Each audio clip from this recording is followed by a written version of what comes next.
Hello, good morning to all of you. So आज हम यहाँ पर नेक्स्ट टॉपिक डिस्कस करेंगे which is birth control. So population explosion हम लोगों ने कल डिस्कस किया था, बर्थ कंट्रोल मेथड्स हम डिस्कस कर लेते हैं। और it's a most important step to control the population growth. ठीक है, तो इसमें आपके कॉन्ट्रासेप्टिव मेथड्स आएंगे। इन कॉन्ट्रासेप्टिव मेथड्स में आप ये कॉन्ट्रासेप्टिव मेथड्स आपके जो होंगे बर्थ कंट्रोल के, ठीक है, तो इनको डिफरेंट कैटेगरीज में डिवाइड किया गया है। ठीक है, इन कॉन्ट्रासेप्टिव मेथड्स को। तो जो ये मेथड है, इसमें आपके आएंगे नेचुरल या ट्रेडिशनल मेथड होता है एक, और बैरियर मेथड्स होता है, आईयूडीज होती हैं, ऑरल कॉन्ट्रासेप्टिव्स होते हैं, इम्प्लांट्स और इंजेक्टेबल्स होते हैं, सर्जिकल मेथड होता है। तो सबसे पहले हम डिस्कस कर लेते हैं नेचुरल मेथड। नेचुरल मेथड को ही ट्रेडिशनल मेथड कहा जाता है। ठीक है, तो इस मेथड में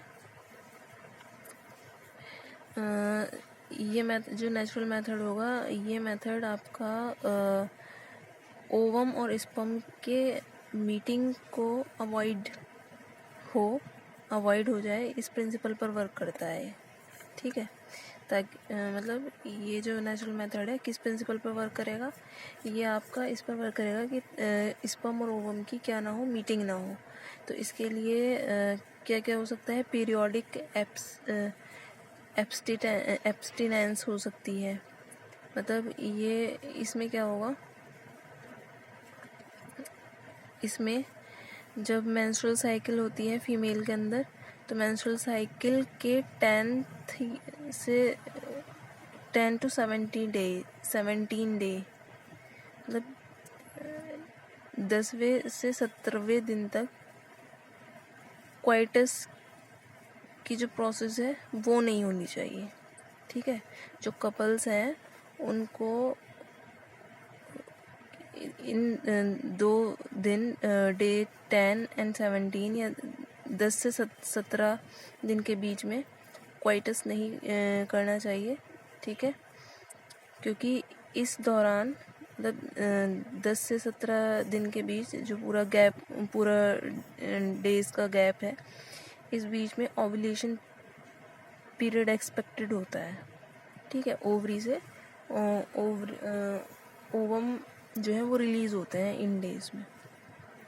मोस्टली इन डेज में जो है वो क्वाइटस की प्रोसेस नहीं करनी चाहिए। इसी को ही कहा जाता है पीरियोडिक एब्स्टिनेंस। ठीक है, सेकेंड है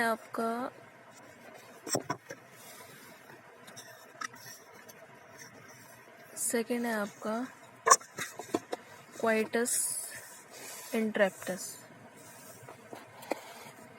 ठीक है, ये वाला आपका क्वाइटस इंटरप्टस, जिसमें क्या किया जाता है, जब क्वाइटस की प्रोसेस हो रही है, तो जो मेल पार्टनर है, तो मेल पार्टनर क्या करते हैं, इस जो उनका सीमेन है, सीमेन के इजैकुलेशन से पहले ही पेनिस को वजाइना से विड्रॉ कर लेते हैं। ठीक है, जिस वजह से जो सीमेन है, सीमेन के अंदर ही क्या प्रेजेंट होता है, स्पर्म वगैरह प्रेजेंट होंगे, तो जिस वजह से जो सीमेन है, जो स्पर्म है, वो वहाँ ओवम से फ्यूज़ नहीं हो पाएंगे। ठीक है, तो इसी को क्वाइटस इंटरप्टस कहा जाता है। ठीक है, क्वाइटस क्या हो गया यहाँ पर, इंटरप्ट हुआ। ठीक है, तो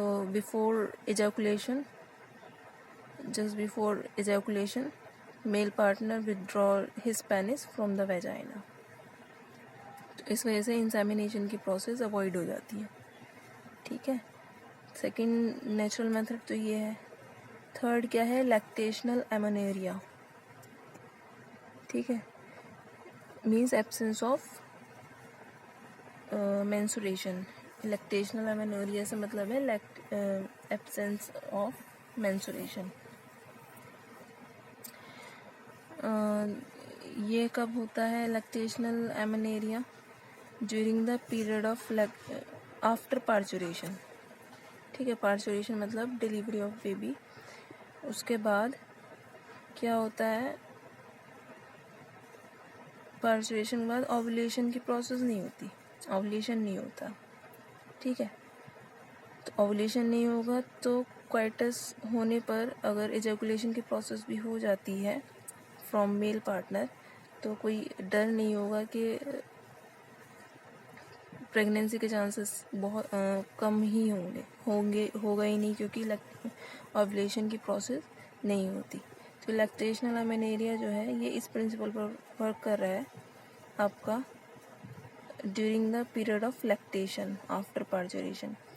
मतलब पार्चुरेशन क्या हुआ आपका, बर्थ गिविंग प्रोसेस पार्चुरेशन, उसके बाद आपका लैक्टेशन पीरियड स्टार्ट हो जाता है फीमेल का। तो उस दौरान अगर क्वाइटस की प्रोसेस हो रही है तो कोई डर की बात नहीं होती, क्योंकि ओवुलेशन ही नहीं होता, स्पर्म किसी के कांटेक्ट में नहीं आएगा। ठीक है, तो ये आपका लैक्टेशनल एमेनेरिया कहलाता है, और उस टाइम पर मेंसेस भी नहीं होते। तो ये आपके 3 नेचुरल मेथड्स हो गए। फर्स्ट पीरियोडिक एब्सटीनेंस, जिसमें मेंस्ट्रुअल साइकिल के 10 से 17 दिन के बीच में, ठीक है, 10th 11th 12th 13th 14th 15th 16th 17th 18th 17th day तक क्वाइटस की प्रोसेस नहीं करनी है, क्योंकि उस टाइम पर ओवुलेशन जो है वो एक्सपेक्टेड होता है, मतलब ओवरी से ओवम रिलीज होगा। सेकेंड है क्वाइटस इंटरप्टस, जिसमें मेल पार्टनर अपने पेनिस को विड्रॉल कर लेता है before ejaculation, so this avoid the insemination process. Third है आपका लैक्टेशनल एमेनेरिया, ये पार्चुरेशन की प्रोसेस के बाद आता है, जिसमें ओवुलेशन की प्रोसेस नहीं होती है। अगर स्पर्म वहाँ पर एंट्री भी करेगा तो कोई प्रेगनेंसी का कोई चांस ही नहीं होगा। These are the natural methods. ठीक है, नेक्स्ट हम पढ़ लेते हैं बैरियर मेथड्स। ठीक है, तो बैरियर मेथड्स में आपके क्या होगा, ये मेथड्स ऑल्सो प्रिवेंट, जो बैरियर मेथड है, barrier methods also prevent the contact of sperm and ovum with the help of barriers.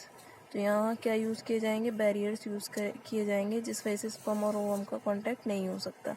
तो इस मेथड्स में दोनों ही मेल और फीमेल्स के लिए कुछ बैरियर मेथड्स अवेलेबल होते हैं। तो इसमें जैसे कि फर्स्ट मैं बता देती हूँ आपको, कॉन्डोम्स।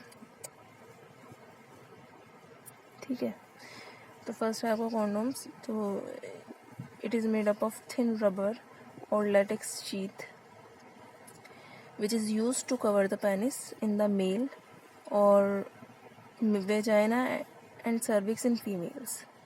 मेल्स और फीमेल्स दोनों के लिए ही कॉन्डोम्स आते हैं। ठीक है, और यही जो कॉन्डोम्स हैं ये प्रिवेंट करते हैं deposition of ejaculated sperm into the vagina of the female. ठीक है, ताकि जो इजैकुलेशन हुआ है स्पर्म का वो फीमेल वेजाइना में ना डिपोजिट हो।